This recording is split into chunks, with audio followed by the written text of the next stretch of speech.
La première loi, c'est ce qu'on appelle la loi du couvercle. C'est quoi la loi du couvercle? Le couvercle se fait une image pour illustrer ce qui vous couvre, ce que vous êtes, ce que les autres perçoivent. Et cela s'explique en ce terme. Tout ce qu'on cherche à accomplir sera limité par notre aptitude en tant qu'homme. Parce que les autres, ils voient nos aptitudes, ils voient notre comportement, ils voient notre aptitude, comme dit il y a quelques secondes. C'est ça, au fait, l'extérieur que les gens voient.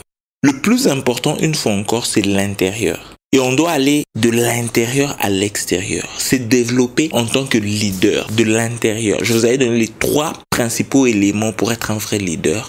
Maîtriser, diriger ses pensées, ses paroles, ainsi que ses actes. Donc, la première loi, la loi du couvercle, ou comment est-ce qu'on agit, comment est-ce qu'on est perçu, les fruits qu'on ressort, nos attitudes, notre aptitude.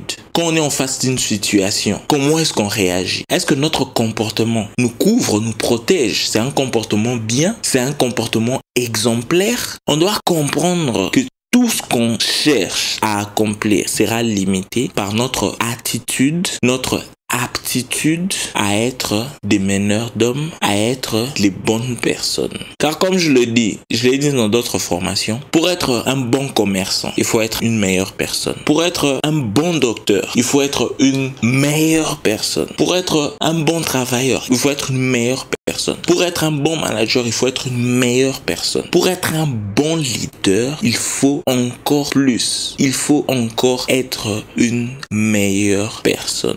Un autre élément, c'est que plus le leadership est élevé, plus l'efficacité est grande. Quel est ton niveau de leadership? Est-ce que tu as le style de leadership où tu demandes aux gens de faire ce que tu leur dis, mais pas ce que tu fais? Quel est ton niveau de leadership? Quel genre de leadership développes-tu?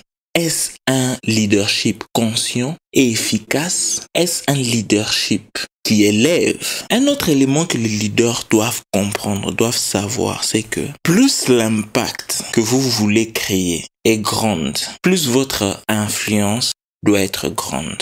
Les deux viennent ensemble. Très souvent, je dis que il nous suffit juste de nourrir, de trouver d'abord notre mission sur Terre dans la vie, et puis de commencer à visualiser, pas visualiser consciemment, mais de commencer à nourrir cette idée, cette mission petit à petit.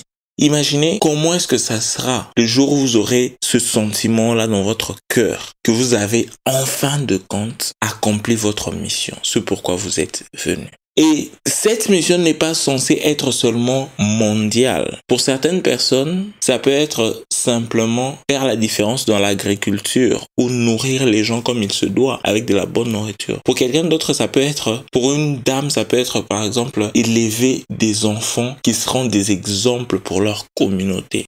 Pour quelqu'un d'autre, ça peut être essayer d'apporter de la force aux autres. Essayer de rappeler aux autres ce qu'ils savent déjà.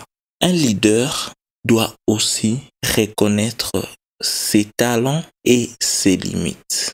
Un leader doit savoir qu'il a des limites aussi. Il doit savoir qu'il a besoin des autres. Il doit savoir qu'il n'est pas parfait. Mais c'est même ça la beauté. Le fait d'être imparfait, c'est que chaque jour, chaque seconde, on a l'opportunité de s'améliorer.